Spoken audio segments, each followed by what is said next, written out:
வணக்கம். நான் உங்கள விமலா பேசுறேன்.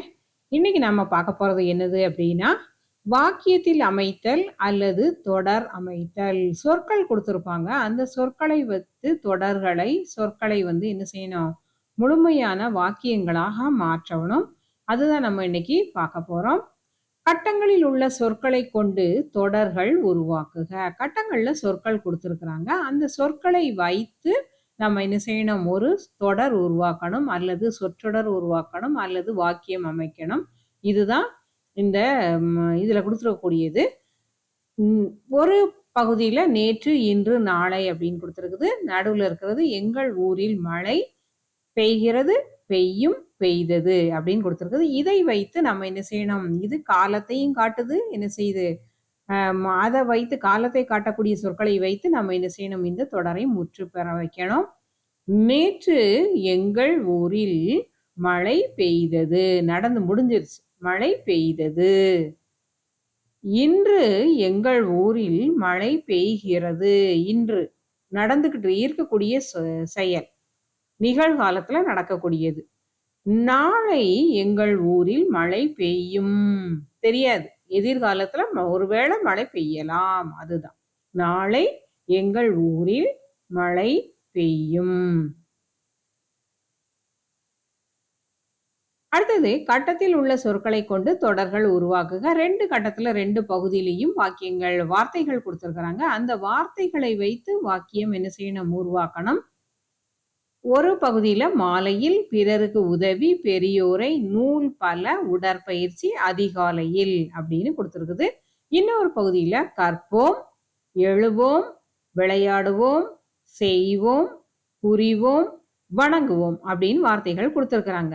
இப்போ ஒரு பகுதியில் உள்ளது இன்னொரு பகுதியில் உள்ளதற்கு மேட்ச் ஆகணும். அதாவது சரியா பொருந்தணும். அப்படிப்பட்ட சொற்களை வைத்துதான் நம்ம என்ன செய்யணும்? இந்த வாக்கியத்தை அமைக்க வேண்டும். மாலையில் விளையாடுவோம். மாலையில் என்ன செய்யணும்? பாரதியார் ஏற்கனவே சொல்லியிருக்காப்புல, காலையில் படிப்பு, மாலையில் விளையாட்டு. அதுதான் கொடுத்திருக்குது. மாலையில் விளையாடுவோம். பிறருக்கு உதவி செய்வோம். பெரியோரை வணங்குவோம். பெரியவர்களை கண்டால் என்ன செய்யணும்? நாம அவங்களுக்கு ரெஸ்பெக்ட் கொடுக்கணும். நூல் பல கற்போம். நூல் பல கல். இது நம்ம இதுலயும் ஆத்திச்சூடியிலேயே வந்திருக்குது. நூல் பல கற்போம். உடற்பயிற்சி செய்வோம். நாள்தோறும் உடற்பயிற்சி செய்வோம். அதிகாலையில் எழுவோம். அதிகாலையில் விடியற் காலையிலே நாம என்ன செய்வோம்? எழுவோம். எழுந்திருக்கிறது, தூங்கி எழும்புறது. கட்டங்களில் உள்ள வார்த்தைகளை கொண்டு தொடர்களை அமைக்க. இது வரைக்கும் என்னது கொடுத்திருந்தாங்க? 2 வார்த்தை இது பாக்ஸ் இருந்தது. இப்போ 3 பாக்ஸ் கொடுத்திருக்கிறாங்க. இதை வைத்து நம்ம என்ன செய்யணும்? வாக்கியங்களை உருவாக்கணும். வெல்லும் வாரா யாதும் ஊரே, கேளீர் நன்றும் பிறர் தர தீதும் யாவரும் வாய்மையே. யாதும் ஊரே யாவரும் கேளீர், நன்றும் தீதும் பிறர் தர வாரா, வாய்மையே வெல்லும்.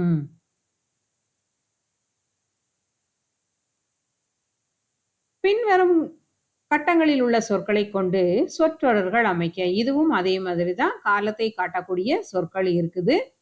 இது எப்படி இருக்கு அப்படிங்கிறத தன்மை, அதாவது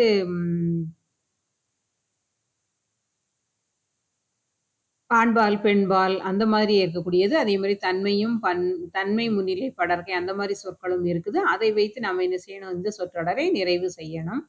நீ ஊருக்கு சென்றாய். நீ ஊருக்கு சென்றாய்.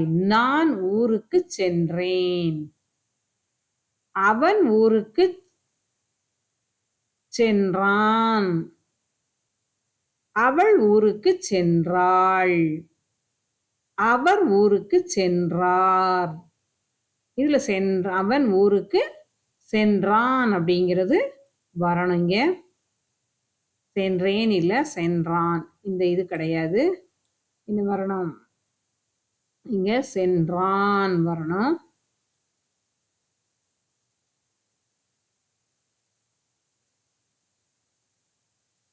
சென்றேன் வரக்கூடாது. நான் ஊருக்கு சென்றேன் அதான் வரணும். அவன் ஊருக்கு சென்றான், அவள் ஊருக்கு சென்றாள், அவர் ஊருக்கு சென்றார். இதுதான் சரியானது. பின்வரும் சொற்களை பயன்படுத்தி சொற்றொடர்களை உருவாக்குங்கள். இதுலயும் 3 பாக்ஸ் கொடுத்துருக்காங்க. இந்த 3 பாக்ஸை வச்சு நம்ம என்ன செய்யணும்? தொடர்களை நிறைவு செய்யணும். ஆசிரியர் கவிதை எழுதுகிறார். இப்ப எழுதிட்டு இருக்கிறார். ஆசிரியர் பாடம் கற்பிக்கிறார். இப்ப நடந்து கொண்டிருக்கக்கூடிய செயல். ஆசிரியர் பாடம் படிக்கிறார். அதுவும் இப்பொழுது நடந்து கொண்டு இருக்கக்கூடியது. மாணவர் பாடம் படிக்கிறான். மாணவன் கவிதை எழுதுகிறான். நன்றி. அடுத்த வீடியோவில் உங்களை சந்திக்கிறேன். வணக்கம்.